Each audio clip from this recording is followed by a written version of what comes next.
Hey everyone, Backyard Farmer Pat here. Today I want to give you an update on, go through the garden, give you an update on how everything is doing.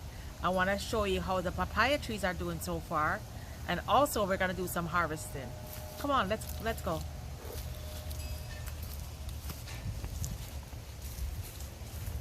So you guys remember in the video I did a couple episodes ago where we pruned all the trees, and I got a little over eager and I started digging out the ginger, but then I put it back and said, I'll come back to it. Well, I didn't come back to it. A few days later, I noticed that all the greens were dried up. So I guess I should have actually harvested it. So I said, you know what? Let's actually harvest the ginger today. I don't think it's all ready because you can tell ginger is ready when the ends start drying up. So some of the ginger had started drying up. That's why I pulled them out. But some of them are still very green because I put them in at different stages. So I hope it's not too late. I stuck them back in here a few weeks ago, but it's now completely dried up. So let's see what we have in terms of ginger.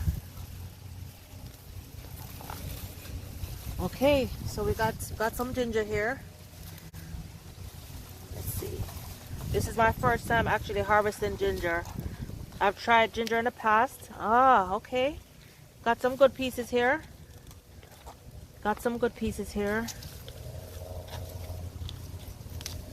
I'm actually out of ginger in the house, so this is really good that we're getting ginger here. Let me just rest it here. With ginger, when you harvest it, if it's not ready, you're supposed to be able to plant it back. But I think I'm gonna harvest this now. All right, it's looking like we have a good little crop of, oh, guys, look at this earthworm. Earthworms are very good for the soil. It means the soil is nice and healthy. Plus, when the earthworms poop, it actually helps the plants. So let's put the earthworm back in. Oops.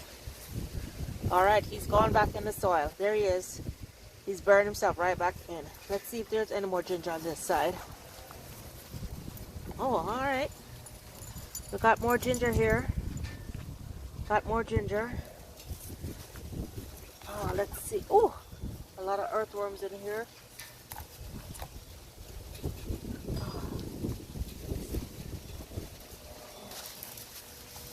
right. I think I'm gonna leave the rest of the ginger. The ginger on this side are not as old. Actually, let me see. Yeah, this ginger is not quite ready. I'm gonna leave it back in here. All right, so we got our ginger. Let's see what else we can harvest today. Actually, before we go any further, I'm gonna clean this up and show you after, but we got quite a bit of ginger.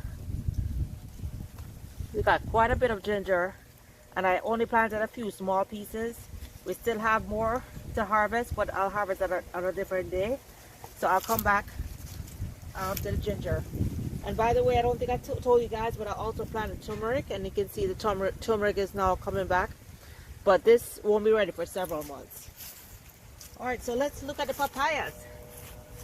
So you guys remember about 3 weeks, a month ago, I did a little papaya experiment because I found out like almost all my papaya trees were male. And as you guys know, if it's a male papaya, that means you're not gonna get any fruit. And the whole idea of papaya is to get fruit. So I saw an experiment where if you cut the tap root, if you pull the tree out when it's young and cut the tap root, it will grow back as a female. So after I cut these 6, one of them died. The others, all the leaves fell off. The leaves are just coming back now. It's too early to see if they're male or female, but I wanted to show you the progress. These were all full of leaves before, all the leaves fell off. But it's a good sign. You can see every one of them has leaves that grew back. So hopefully by this spring, I'll be able to tell if they're male or female. Papayas grow very fast. So actually by this summer, they should be big enough and start blossoming. Let me show you the rest of the papayas. So this one had already shown herself to be a female. You can see by this bud that it's a female, and there's a bigger flower forming on this side. So this should have probably had papayas by now. I think because it's in a pot, it's growing a little bit slower than normal. It's already very thick, so I believe it's gonna produce this year. So this one is a female, so I'm super happy to have a female. And of course, all my papaya trees are off the papaya that I ate earlier in the year. You guys can go back and watch my papaya video. You can see my papayas. Even by watching the video, you can tell they're a dark orange. They're super like honey sweet. So I'm very happy that I have a female here.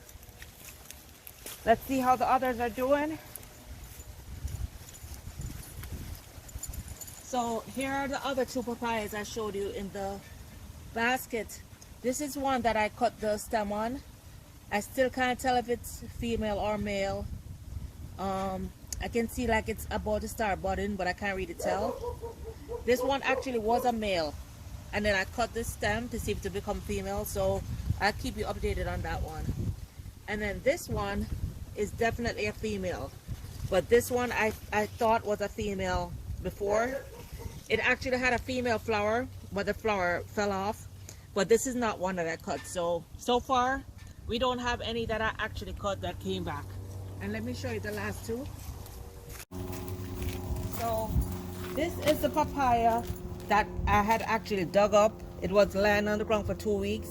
And I decided, it was a male, but I decided, hey, since I killed it anyway, might as well I check and see if it'll grow back. So I planted it, and there were no leaves at all. And let's see if we can see anything. Right now I can't tell. This one was definitely a male before. There are no blossoms yet. It looks like it's trying to blossom, but I cannot tell if it's a male or female. You guys can tell me what it looks like. It almost looks like a male. If this is a male, that means it didn't work, but I'm gonna give it a couple more weeks. So much. That's it for the papayas. So let's get to some harvesting. So you guys saw on my last video that I prepared the soil to do my transplants, but I left my mustard greens and my bok choy here. But today is my birthday, so I said, you know what, it's a good, and my husband and my kids are cooking for me, so I said, you know what, it's a good day to harvest the rest of the mustard greens and the bok choy so that they can make me some stir fry. So let me get my birthday veggies. So we're gonna get the mustard greens. Guys, isn't this absolutely beautiful? Isn't this absolutely beautiful? Look at this. You guys can have this. This is one seed that costs less than a penny. So let me put my mustard greens. I'm gonna rest in here, wash them off when I get inside, and let's get some bok choy. All right, my bok choy here. Oops, I'll get that. And this bok choy is actually gone to seed, so I don't need it. I don't need any more seeds, so I'm just gonna harvest it.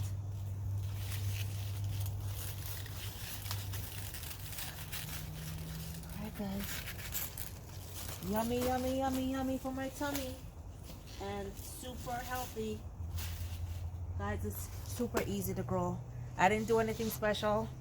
I used some Kellogg's potting mix or garden raised bed mix, planted my seeds, and I have abundant food.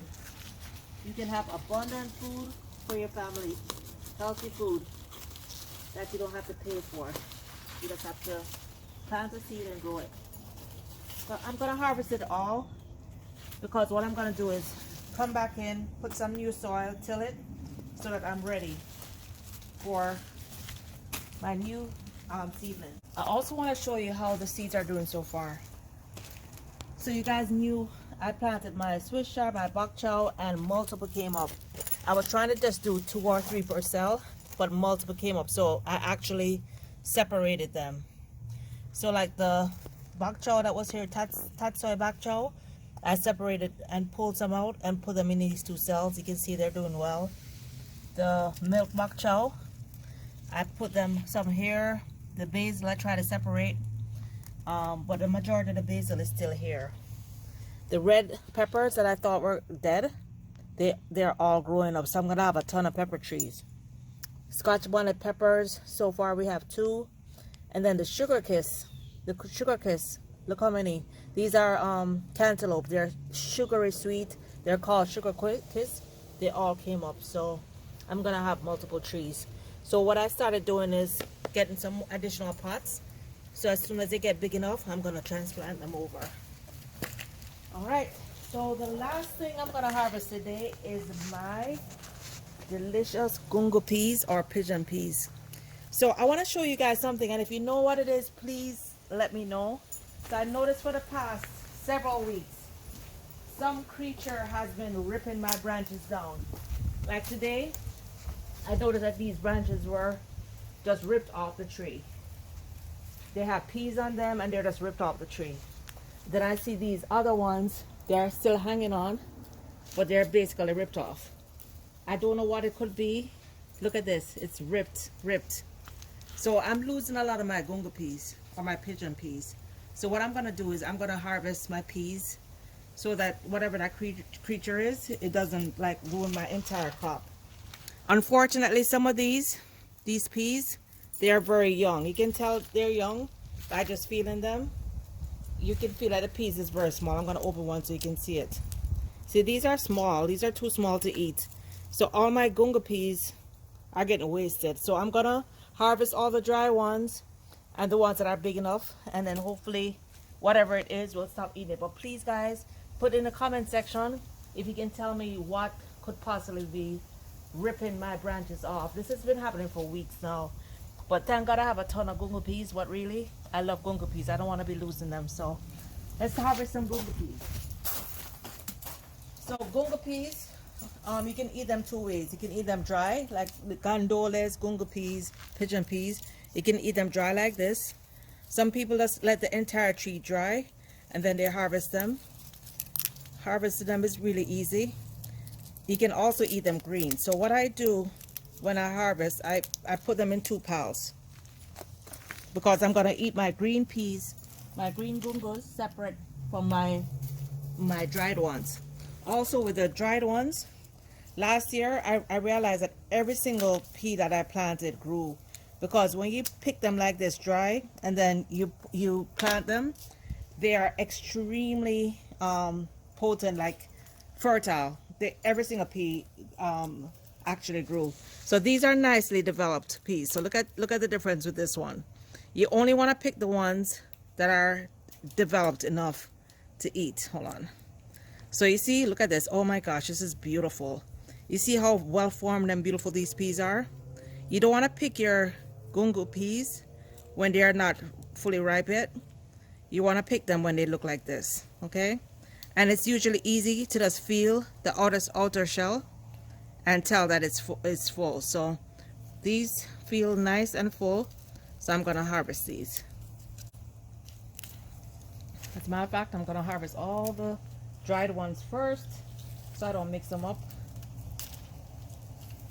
These dried ones, you can turn right around and plant them, or when you collect enough dried ones, you can make your nice gungo peas dinner, right? I love them dried or green.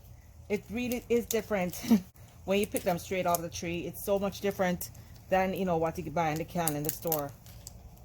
It's always good if you're gonna have them dry, let them dry completely on the tree. Otherwise, what will happen is they'll get fungus on the inside. So I'm picking the dried ones that are completely dried. All right. This tree is only maybe 1.5 years old. And you can see it has a ton of gungo peas. It started off really slow. It took like several months to get to just a couple feet tall. And the last year when I harvested, the tree was probably half of this size. But now I have a ton of gungo peas. A lot of times when people plant gungo peas, because it's so pretty and it's normally covered in these beautiful yellow flowers, you can actually plant a whole fence full of gungo peas, like a whole row of gungo peas. That way you'll have multiple peas, and plus you can enjoy the beauty of the peas as they grow. I want to show you what the dry one looks like inside. So this is what the dried one looks like inside. What you do with the dry one is you soak it overnight, and then the next day you cook it. You can make your rice and peas. Jamaicans like to add a little coconut milk when they're making the rice and peas. So you can choose to do it, or you can choose to just have your rice and peas without coconut. All right. So I'm gonna go ahead and finish harvesting the tree, but that's a little update I wanted to give to you guys. Till next time, let's plant, grow, and eat together. God bless you, and make sure you stay safe. Don't forget to hit like, subscribe, and click the notifier bell so you can see the next update. We're gonna be planting out those seedlings pretty soon, so make sure you keep that notifier bell on. Bye everyone.